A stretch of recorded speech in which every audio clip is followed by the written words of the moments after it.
Welcome to the Flipping and Wholesaling Houses. My coat is on that chair. It looks terrible. Okay. And my lights aren't on the back. Sorry. I didn't shave you today. All right. Welcome to the Flipping and Wholesaling Houses in New York show. I am Michael Pinter, where I teach you how to start flipping or wholesaling houses in New York, or if you're already doing it, how to grow your business. So I got a question. How does for sale by owner work, right? We call that FSBO. FSBO. So first I'm going to tell you how it used to work. Then I'm going to tell you how it works now. Then I'm going to tell you why I think it's a bad idea if you stay to the end. Okay. So for sale by owner used to work. You put out a sign, maybe you put an ad in paper, and the idea was, I don't want to pay this freaking realtor commission, so I am going to sell it myself. My area is so hot. I hear this still today. Oh, I got to put out a sign. I'll be gone in 5 minutes. Now, today, through technology, you can get a little bit of a better, more efficiency because you can list it on Zillow for sale by owner. So that's a little better because there are people who look on Zillow, right? Everybody doesn't look on Zillow, and we're going to talk more about that soon.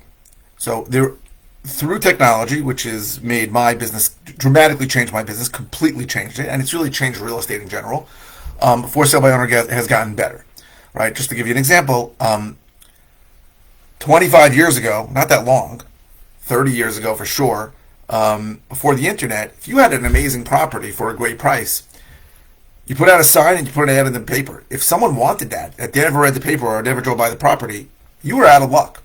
Today, real estate has become much more of a commodity because via the internet, somebody that's looking for your property is going to find it. And that's an amazing thing, really. It's been amazing for my business to find properties and to sell properties, so both buy and to sell.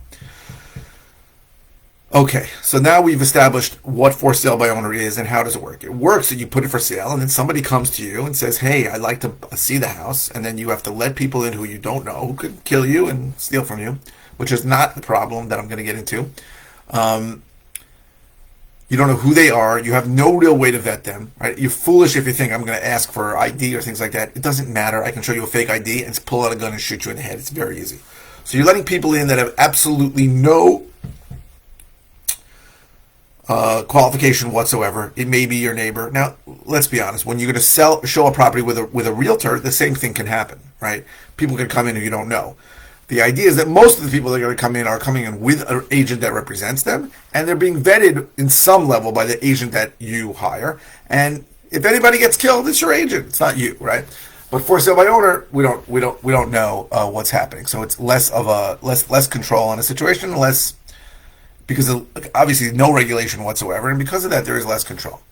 Now, I'm now going to talk for a while about why it's a bad idea. The main reason why it's a bad idea is because you're foolish if you think that everybody who wants your property is going to see your sign or is it even going to go onto Zillow or an ad or whatever marketing you're doing is probably going to reach a small, tiny fraction of the people looking. Even if you're someone who looks at Zillow all day, 90% of the people looking for properties are not looking on Zillow. They're not. They could be looking at another site. They could be relying on a buyer's agent to show them. And guess what? Buyer's agents, let me just explain what a buyer's agent is. A lot of people, 2/3 in our area, I would say, hire an agent to represent them when they're looking for a property. They don't want to do the legwork, and an agent will represent them, and basically they will split the commission with a listing agent who gets paid by the seller. Buyer's agents will not bring their client to a FSBO property, to a for sale by owner, because they're not going to get paid. Now you say, well, why can't they just get paid by the buyer? Because the way buyer's agents work is they tell the buyer, this is how they convince them, you're not going to pay me. You are not going to pay me. I am going to get paid by the seller. I am free. I'm going to work for you and find all these amazing properties, and you're going to find your dream home for $200,000 less than you, and you don't have to pay me a cent. It's a great sell, and it works. I don't represent buyers, by the way. Now, so the idea that you are putting out a FSBO property, a for sale by owner property, what you may be doing is preventing the one buyer, the perfect buyer, or many potential perfect buyers from ever coming to you. They're not coming to a FSBO property because they're not going to tell their client who they just told to get them to sign the contract, their agency agreement, that they don't have to pay them. Hey, by the way, I have something else to show you. It might be perfect for you, but you're going to have to pay me 2% of the purchase price. They're not going to have that conversation. At least 99.9% won't.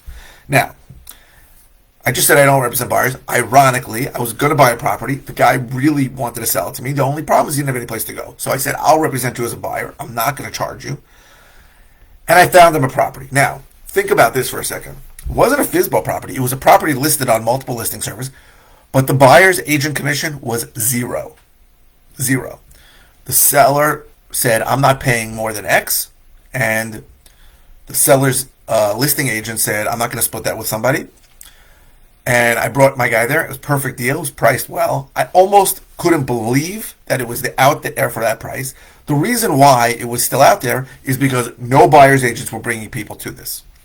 I did not care, right? Because I was making my money. I just wanted to buy the guy's property.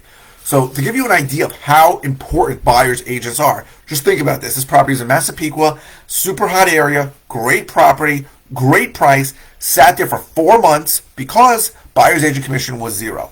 I didn't care. Brought my guy there. We bought the property. He bought that property. I bought his property. It was great. So by going FSBO, the first problem is you're eliminating 2/3 to 70% of the buyers whose buyer's agents won't bring them to your property. Second problem is you have no clue what the value of the properties are. We're in a ridiculous, unprecedented situation now in Long Island. Prices are through the roof. I just went to see a house in Hempstead. That house was a $400,000 house 2-3 years ago. The house is now worth $650,000 if it's fixed up. That is a crazy jump in price. Crazy. And the same thing just happened in Elmont. I have a student. He's rehabbing a property. He is going to get so much freaking money for this house because in the time he's between when he bought it and now, the value's probably gone up 15% in 6 months. It's crazy. Maybe 25%. The idea that you know what your property is worth. Oh, I heard the guy around the corner got $800,000. You don't have a clue what it's worth. And you can very well be pricing it way too high, in which case no one's going to give you an offer, or you could price it way too low. Get your number and leave $100,000 on the table. I've seen it happen 100 times. I've seen FSBO guys call me and say, hey, I have a guy, he wants to buy my property, he wants to pay me X. I go, well, let me take a look at it. And I go, this house is perfect. Why would you sell it for X? You could sell it for X plus $150,000. And he goes, well, I don't know. I don't want to pay commission.